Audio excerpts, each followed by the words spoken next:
जय बजरंगबली दोस्तों। हमारे लव लॉजी टिप्स चैनल में आपका स्वागत है दोस्तों। आज से लगभग 5000 वर्ष पहले द्वापर युग के बाद जब कलयुग की शुरुआत हुई, तब त्रिदेव सहित सभी देवताओं ने पृथ्वी से दूरी बना ली, क्योंकि यह युग देवताओं के आगमन से बिल्कुल अलग है। सृष्टि के नियमानुसार इस युग में चमत्कार की कोई गुंजाइश नहीं, यानी कि सृष्टि के नियम के अनुसार कोई भी देवता कल युग के कार्य में हस्तक्षेप नहीं कर सकता। जब तक कल युग का शासन इस धरती पर है, तब तक कली को यह बिल्कुल भी पसंद नहीं कि कोई भी देवी देवता उसके कार्य में बाधा बने। चूंकि कली असुर होने के साथ साथ एक युग भी है, तो इसलिए सभी देवता व्यवस्थ थे। किंतु कल युग के शुरुआत से पहले ही देवों के देव महादेव को यह आभास हो चुका था कि कल युग जितना पुराना होता जाएगा, उसकी शक्ति उतनी ही प्रबल होती चली जाएगी और वो समय से पहले ही विनाश लीला की शुरुआत कर देगा। इसलिए महादेव ने कलयुग का संतुलन बनाए रखने के लिए पृथ्वी से जाते जाते महाबली हनुमान जी को यह कार्य सौंप दिया। महादेव ने हनुमान जी को कहा कि वे श्री राम नाम का प्रचार करें, जिससे कि कल युग के साथ साथ हनुमान युग भी प्रारंभ हो जाए, जिससे कि कल युग सदैव नियंत्रण में रहे। इसके बाद हनुमान जी धरती में आकर अलग अलग वेशभूषा में श्री राम के नाम का प्रचार करने लगे। इसके बाद जगह जगह श्री राम मंदिर बनने शुरू हो गए और यह वही समय था जब श्री राम के साथ साथ हनुमान जी की भी पूजा आरंभ हो गई। इसके बाद हर जगह श्री राम मंदिर के साथ साथ हनुमान मंदिर भी बनने शुरू हो गए। पर हनुमान जी खुद का मंदिर बनता देख बेहद निराश हो गए, क्योंकि वे चाहते थे कि हर जगह श्री राम के मंदिर बने, न कि उनकी।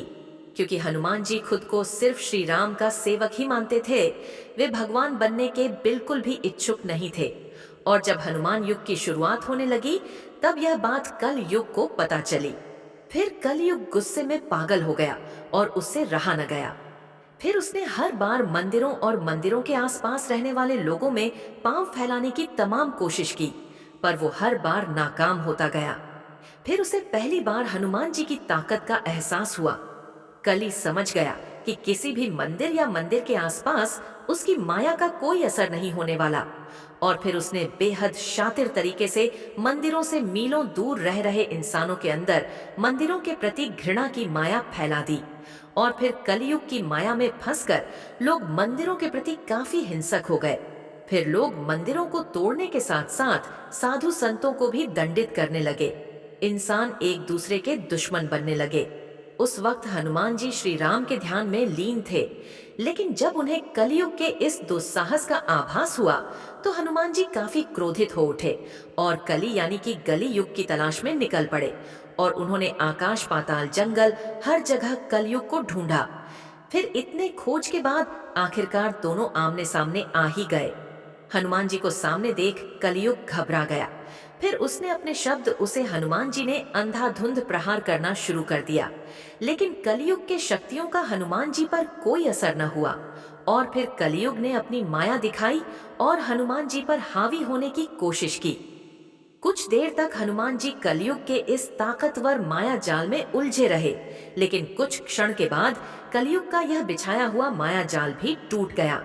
फिर हनुमान जी ने श्री राम का नाम लेते हुए कलयुग को वहीं धूल चटा दी और कलयुग को युद्ध में हराया। लेकिन कलियों को समाप्त नहीं कर पाए, क्योंकि कलयुग सिर्फ एक दैत्य नहीं बल्कि एक युग भी है, जिसे समय से पहले समाप्त नहीं किया जा सकता।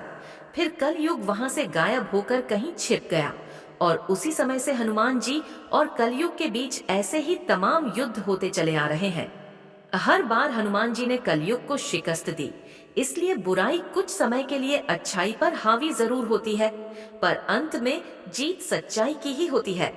और हनुमान जी के इन्हीं प्रयासों से ही अब तक कलयुग समय से पहले घोर कलयुग लाने में विफल रहा, वरना अब तक तो कलयुग धरती पर विनाश लीला रच चुका होता।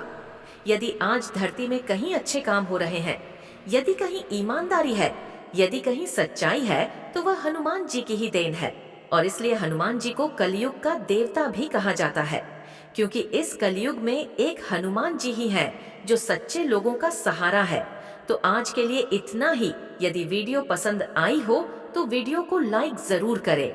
साथ ही ऐसे वीडियो पाने के लिए चैनल को सब्सक्राइब जरूर करें और कमेंट में लिखें जय श्री राम जय हनुमान।